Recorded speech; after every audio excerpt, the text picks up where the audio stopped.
ചിരിച്ചോണ്ട് നിൽക്കുന്നുണ്ടോ? ഉള്ള തല്ല് മൊത്തം കിട്ടിയില്ല. മുംബൈക്ക് എന്ത് ചെയ്യണം എന്നൊരു അവസ്ഥ തന്നെ. ട്രംപിനൊക്കെ പറ്റിയ അവസ്ഥ. 2 റൺസ് പോലും പുള്ളിക്ക് തയ്ക്കാൻ സാധിച്ചില്ല.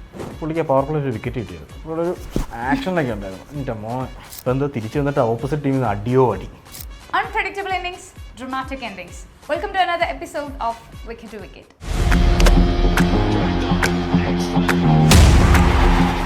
ഒരു ഡോമിനൻറ്റ് വിക്ടറി തന്നെയായിരുന്നു GTക്ക്. 58 റൺസിന് അവർ രാജസ്ഥാനെ പുഷ്പം പോലെ തോൽപ്പിച്ചു.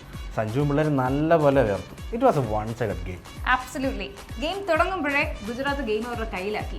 217 എന്ന് പറയുന്ന ഒരു കൂറ്റൻ സ്കോർ. അതുപോലെ തന്നെ 159 റൺസിൽ രാജസ്ഥാനെ ഓൾ ഔട്ട് ആക്കുന്നു. What do you think were the key factors about the game? Key factor ഗുജറാത്തിൻ്റെ ബോളേഴ്സ് തന്നെയാണ്. കാരണം അവർ രാജസ്ഥാൻ്റെ തുടക്കം തന്നെ പവർ പ്ലേയിൽ 2 വിക്കറ്റ് എടുക്കുന്നു. അതിൻ്റെ തൊട്ടടുത്ത ഓവറിൽ റയാൻ പരാഗിൻ്റെ വിക്കറ്റ്. സോ മൊത്തം 3 വിക്കറ്റ് പോയപ്പോൾ തന്നെ ഒരു ഭയങ്കര ഹ്യൂജ് പ്രഷറിലോട്ട് മാറി. അതിൽ നിന്ന് ഇത്രയും വലിയൊരു run chase it was impossible. ഗുജറാത്തിൻ്റെ bowling it seem like it was to the point. ശരിയാണ്. കാരണം അവരുടെ ബോളിംഗ് യൂണിറ്റ് മൊത്തത്തിൽ പെർഫോം ചെയ്തു എന്നുള്ളതാണ്. ഒരാൾ മാത്രമല്ല, എല്ലാവരും പെർഫോം ചെയ്തു. കാരണം പവർ പ്ലേ അവർക്ക് ഈ പറഞ്ഞ പോലെ 2 വിക്കറ്റ് കിട്ടുന്നു. പിന്നെ 7 to 10th ഓവറിൽ പിന്നെ 2 വിക്കറ്റ്, 10 to 15 പിന്നെ 2 വിക്കറ്റ്. സോ ഒരു പ്രോപ്പർ ഇൻ്റർവെല്ലിൽ അവർക്ക് കോൺസിക്യൂട്ടീവ് ആയിട്ട് 2 വിക്കറ്റ് വെച്ച് എടുക്കാൻ സാധിക്കുന്നു. സോ അത് ബാറ്റ്സ്മാർക്ക് ഭയങ്കര പ്രഷറാണ് ഉണ്ടാക്കുന്നത്. ഓൾ ടുഗെദർ നോക്കുമ്പോൾ ഗുജറാത്തിൻ്റെ നല്ല ബോളിംഗ് ആയിരുന്നു. പക്ഷേ എന്നാലും നമ്മുടെ ചില ബോളേഴ്സിൻ്റെ കാര്യം എടുത്ത് പറഞ്ഞേ പറ്റും. അവരുടെ ബോളിംഗ് യൂണിറ്റിൻ്റെ ഒരു സ്ട്രാറ്റജിക് പ്ലാനിങ് ഉണ്ട്. ആ ഫസ്റ്റ് ഓവർ തൊട്ട് എവിഡൻ്റ് ആണ്. കാരണം ജയ്സ്വാളിൻ്റെ വിക്കറ്റിൽ കറക്റ്റ് ഫീൽഡ് പ്ലേസ്മെൻറ്റിലാണ് ക്യാച്ച് കിട്ടുന്നത്. എടുത്തു പറയേണ്ടത് പ്രസിദ്ധ് കൃഷ്ണയുടെ പെർഫോമൻസ് തന്നെയാണ്. 24 റൺസ് മാത്രം വിട്ടുകൊടുത്തുകൊണ്ട് 3 വിക്കറ്റ്സാണ് പുള്ളി നേടി. പുള്ളിയുടെ വേരിയേഷൻസും എടുത്തു പറയേണ്ടത് തന്നെയാണ്. കാരണം പുള്ളി ഒരു ബോൾ 146 കിലോമീറ്റർ അവറിൽ എറിയുമ്പോൾ അടുത്ത ബോൾ ഒരു സ്ലോവർ ബോളാണ്. അതുപോലെ തന്നെ പുള്ളി നല്ല രീതിയിൽ ഷോർട്ട് ബോൾസ് എക്സിക്യൂട്ട് ചെയ്തു. Krishna did make an impact. അതുപോലെ തന്നെയായിരുന്നു സിറാജിൻ്റെ കംബാക്കും. സിറാജിൻ്റെ കമ്പാക്റ്റിനെ പറ്റി നമ്മളിവിടെ പറയേണ്ടത് തന്നെ. കാരണം പുള്ളിയുടെ ചാമ്പ്യൻസ് ട്രോഫിയുടെ സ്കോറിലൊന്നും പുള്ളിനെ എടുത്തിട്ടുണ്ടായിരുന്നില്ല. അതുപോലെ തന്നെ RCBയുടെ ചെണ്ട എന്നൊക്കെയാണ് പുള്ളിനെ വിളിച്ചുകൊണ്ടിരുന്നത്. പക്ഷേ പുള്ളിയുടെ ഇന്നലത്തെ എക്കണോമിക് റേറ്റ് നോക്കിയാൽ 7.5 ആണ്. പുള്ളിക്ക് നല്ല ക്രൂഷ്യൽ വിക്കറ്റും കൂടെ ഉണ്ടായിരുന്നു Nitish റാണയുടെ.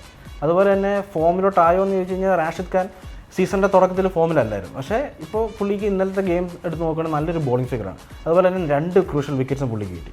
So everyone got their slice of pizza. അവരുടെ ബോളിംഗ് കോച്ചിങ് നല്ല ഇമ്പാക്റ്റ് ഉണ്ടാക്കിയിട്ടുണ്ടായിരുന്നു. അതുപോലെ തന്നെയായിരുന്നു അവരുടെ ബാറ്റിംഗ്. അത് അവരുടെ സ്ട്രാറ്റജിയാണ്. കാരണം അവരുടെ ടോപ്പ് 3 പ്ലേയേഴ്സ് അവരുടെ ആരെങ്കിലും ഒരാൾ നല്ലൊരു ലോങ് ഇന്നിങ്സ് കളിക്കും. അതൊരു ടെംപ്ലേറ്റാണ്, ഒരു സക്സസ്ഫുൾ ടെംപ്ലേറ്റാണ് അവരുടെ. സോ എക്സ്പെഷ്യലി ഇന്നലത്തെ ഗെയിമിൽ അത് സായി സുദർശൻ ആയിരുന്നു. Coolest performer right. ലാസ്റ്റ് 2 സീസണിലും നല്ല ഫോമിലുണ്ടായിരുന്ന ആൾ, one of the best batsman. ഇത് ഒരു നല്ല അഡ്വാൻറ്റേജ് തന്നെയാണ് ഗുജറാത്തിനെ സംബന്ധിച്ചിടത്തോളം. കറക്റ്റാണ്. സായി കഴിഞ്ഞ സീസണിലും കൺസിസ്റ്റൻ്റ് ആയിരുന്നു, ഈ സീസണിലും കൺസിസ്റ്റൻ്റ് ആണ്. സോ പുള്ളിയുടെ ഒരു റിസ്ക് ഫ്രീ ക്രിക്കറ്റ് ഉണ്ട്. അത് അവർക്ക് ഭയങ്കര ഒരു അഡ്വാൻറ്റേജ് ആണ്. പുള്ളിയുടെ കൂടുതൽ ഷോട്ട്സും ഗ്രൗണ്ട് ഷോട്ട്സ് ആണ്. അതുപോലെ ആ ഗ്രൗണ്ട് ഷോട്ട്സ് പുള്ളിക്ക് ബൗണ്ടറി ആയിട്ട് കൺവേർട്ട് ചെയ്യാൻ പറ്റുന്നുണ്ട്. സോ ബോളേഴ്സിന് ഭയങ്കര ഡിഫിക്കൽട്ടാണ് പുള്ളിയുടെ വിക്കറ്റ് എടുക്കുക എന്നുള്ളത്. അതുപോലെ തന്നെ അത് നൽകുന്നൊരു ഫ്രീഡം ഉണ്ട് ലൈക്ക് പുള്ളിയുടെ പാർട്ട്ണറിന് എങ്ങനെയുള്ള അറ്റാക്ക് ചെയ്ത് കളിക്കാൻ സാധിക്കും. ശുഭ്മാൻ ഗില്ല് ലാസ്റ്റ് സീസണെ പോലെ അത്രത്തോളം ഫോമിലൊന്നുമല്ല ഇത്തവണ. പക്ഷേ still Gujarat is doing well. That is because of the depth and consistency this guy shows. അത് കഴിഞ്ഞ സീസണിൽ ഗുജറാത്തിൻ്റെ മാനേജ്മെൻറ്റ് ഒരു സ്റ്റേറ്റ്മെൻറ്റ് ഉണ്ടായിരുന്നു. കാരണം അവരുടെ ടോപ്പ് 3 ബാറ്റേഴ്സ് അവർക്കൊരു ഹോൾ സീസണിൽ 400+ റൺസ് മതി. അല്ലാതെ ഒരാൾ 800 റൺ അടിക്കുക, ഒരാൾ 700 റൺ അടിക്കുക, അതല്ല അവരുടെ ഇത്. Top 3 batters 400+. So it's A team effort. അങ്ങനെ അവർക്കൊരു ട്രോഫി വിന്നിങ് സീസണാണ് അവരുടെ ലക്ഷ്യം. ഇനി നമ്മൾ രാജസ്ഥാൻ്റെ ബാറ്റിങ്ങിനെ പറ്റി പറയുകയാണെങ്കിൽ റിയാൻ പരാഗ് വളരെ പ്രോമിസിംഗ് ആയിട്ടുള്ള ഒരു സ്റ്റാർട്ടാണ് കൊടുത്തത്. പക്ഷേ അത് റൺസിലേക്ക് കൺവേർട്ട് ചെയ്യാൻ പുള്ളിക്ക് പിന്നീട് പറ്റിയില്ല. പുള്ളിയുടെ ഷോട്ട്സ് ഒക്കെ കൊള്ളായിരുന്നു ഫസ്റ്റ് ഫ്യൂ ഷോട്ട്സ്. പക്ഷേ പുള്ളി ഔട്ടായ ഒരു ഷോട്ട് ഉണ്ട്. ഒരു വെറും ലൈക്ക് ഒരാവശ്യം ഉണ്ടായിരുന്നു ചോദിച്ചാൽ ആവശ്യമില്ലായിരുന്നു. പുള്ളി അത് റിവ്യൂ ഒക്കെ ചെയ്തു, പക്ഷേ കിട്ടിയില്ല. അതുപോലെ തന്നെ പറയേണ്ടതാണ് ലൈക്ക് ആ ക്രൂഷ്യൽ ജംഗ്ഷനിൽ പുള്ളിയും സഞ്ജുവും തമ്മിലൊരു നല്ലൊരു പാർട്ട്ണർഷിപ്പ് ഉണ്ടായിരുന്നെങ്കിൽ മേ ബി ഈ ഫിനിഷർ പേരിലൊക്കെ അറിയപ്പെടുന്ന ഹെറ്റ്മെയർ വരാൻ നേരത്ത് പുള്ളി ഇന്നലെ ഹാഫ് സെഞ്ചുറി അടിച്ചു. സോ അങ്ങനെ ഒരു ഹിറ്റിംഗ് സാധനങ്ങളെല്ലാം വന്നു കഴിഞ്ഞാൽ അവർക്കൊരു വിന്നിങ് ചാൻസസ് ഉണ്ടായിരുന്നു. പക്ഷേ ഹെറ്റ്മെയർ വന്ന സമയത്തേക്ക് ഇഷ്ടംപോലെ വിക്കറ്റ്സ് പോയി, റൺ റേറ്റ് ഭയങ്കരമായിട്ട് കൂടി. So he could finish the job. Overall നമ്മൾ നോക്കുകയാണെങ്കിൽ it was a clinical performance by Gujarat. അവർക്കൊരു വളരെ ഡിസിപ്ലിൻ ബൗളിംഗ് അറ്റാക്ക് ഉണ്ടായിരുന്നു. അതുപോലെ തന്നെ എല്ലാവരുടെ ഭാഗത്തു നിന്നും കൺസിസ്റ്റൻറ്റ് കോൺട്രിബ്യൂഷൻസ് ഉണ്ടായിരുന്നു. ആൻഡ് രാജസ്ഥാൻ അതേ സമയത്ത് ഏർലി ലോസ് ഓഫ് വിക്കറ്റ്സ് ഉണ്ടായിരുന്നു. അത് കാരണം അവർക്കൊരു മൊമെൻറ്റം ഉണ്ടാക്കിയെടുക്കാൻ പറ്റിയില്ല.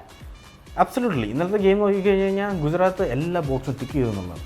ബോളിംഗ്, ഫീൽഡിംഗ്, ബാറ്റിംഗ്, അതുപോലെ തന്നെ അവരുടെ എല്ലാ ഡിപ്പാർട്ട്മെൻറ്റും ഫോമിലായെന്നുള്ളതാണ്. So they had a good day yesterday. A good day can be short of laughter. So let's go watch some memes. First one. ചിരിച്ചോണ്ട് നിൽക്കുന്നുണ്ടോ? ഉള്ള തല്ല് മൊത്തം കിട്ടിയില്ല. ഇനി സഞ്ജുവായിട്ട് തല്ലേണ്ട കാര്യമില്ല. അടുത്തതാണ്. ആ പുള്ളിനെ ഒറ്റയ്ക്കായിട്ട് പവർ പ്ലേ തന്നെ വിക്കറ്റ് കൊണ്ടു പോയി. പാവം. Next one. ചേട്ടൻ അനിയൻ തന്നെ പറയില്ലേ. 53-54. അമ്മ രണ്ടും കൂടെ 100 പാർട്ട്ണർഷിപ്പ് ഉണ്ടാക്കി. 2 വിക്കറ്റ് എടുത്തിട്ടുണ്ട്. പിന്നെ അടുത്തത് വേണം. വിഷമാവുന്നു. ഒരു സൈലന്റ് ക്രൈ തന്നെയാണ്. Next one. കൺസിസ്റ്റൻ്റ് എന്നൊക്കെ പറഞ്ഞാൽ പുള്ളിയാണ്. വല്ലാത്ത കൺസിസ്റ്റൻസി അല്ലേ? അതെ. Next one. ഇതുപോലൊരു ട്രേഡ് ഡീൽ ഈ മില്ലിനിയത്തിൽ ഉണ്ടായിട്ടുണ്ടാവില്ല. മുംബൈ സംബന്ധിച്ച് വലിയൊരു ലോസ് തന്നെയല്ലേ ഇത്. മുംബൈക്ക് എന്ത് ചെയ്യണം എന്നുള്ളൊരു അവസ്ഥ തന്നെ. ട്രംപിനൊക്കെ പറ്റിയ അവസ്ഥ. Last one. The brain behind. പുള്ളി ചുമ്മാ ഗ്രൗണ്ടിൽ കൂടി ചപ്പിലിട്ട് നടക്കുന്ന മനുഷ്യനാണ്. പക്ഷേ എല്ലാ കളിയും പുള്ളിയെ പക്ക പ്ലാനിങ്. അങ്ങനെ വെറുതെ നമുക്ക് നടന്നാൽ മതിയോ? കുറച്ച് അവാർഡ്സ് ഒക്കെ കാണണ്ടേ? Let's go see some awards now. First award ABCD of fielding award. ആർക്കത്? ശുഭം ദുബെ. സായി സുദർശൻ്റെ ക്യാച്ച് ഡ്രോപ്പ് ചെയ്തു. അതെ, സിമ്പിളായിട്ട് കൈ വരുന്ന സാധനം. പാവം. Next one. ആയത്ത ഹീറോ ഗയ സീറോ. അത് നമ്മൾ ശുഭം ദുബിക്ക് തന്നെയാണ് കൊടുക്കുന്നത്. പുള്ളി ഇമ്പാക്ട് പ്ലെയർ ആയിട്ട് ഇറങ്ങിയതാണ്. 2 റൺസ് പോലും പുള്ളിക്ക് തയ്ക്കാൻ സാധിച്ചില്ല. പാവം. അടുത്ത സബ് കുച്ച് ഖദം അവാർഡ്. അത് ഒരാൾക്കാണോ 2 പേർക്കാണോ? 2 പേർക്ക്. ട്വിൻസ്, ചേട്ടൻ അനിയന്മാർ കളിക്കുന്ന 2 പേരില്ലേ? ഓക്കെ. ദീക്ഷണയ്ക്കും ദേശ്പാണ്ഡയ്ക്കും. അതെ. Sabse ജ്യാദ over acting award. അത് തീക്ഷണയ്ക്കാണ്. പുള്ളിക്ക് പവർ പ്ലേ ഒരു വിക്കറ്റ് കിട്ടിയത്. ഇവിടെ ഒരു ആക്ഷനൊക്കെ ഉണ്ടായിരുന്നു. എൻ്റെ മോൻ. കിസ്മത്ത് കെ ഖിലാരി. അത് ഹെഡ്മയറാണ്. പുള്ളിനെ 3 തവണയാണ് GT ഡ്രോപ്പ് ചെയ്തത്. ബാപ് കാ റിവെഞ്ച് അവാർഡ്. അത് ബട്ട്ലറിനാണ്. ബട്ട്ലറിനെ നൈസായിട്ട് അവരുടെ ടീമിൽ നിന്ന് എടുത്ത് കളഞ്ഞു. അപ്പോൾ എന്താ തിരിച്ചു വന്നിട്ട് ഓപ്പോസിറ്റ് ടീമിൽ നിന്ന് അടി. Last one. Run for your life. അത് സായി സുദർശനും ഷാരൂഖ് ഖാനാണ്. സായി സുദർശൻ്റെ ഒരു ഓട്ടം ഉണ്ടായിരുന്നു, അമ്മേന്ന് പറഞ്ഞിട്ട്. While these guys run for their life, we'll go sit, relax and have a coffee. See you soon.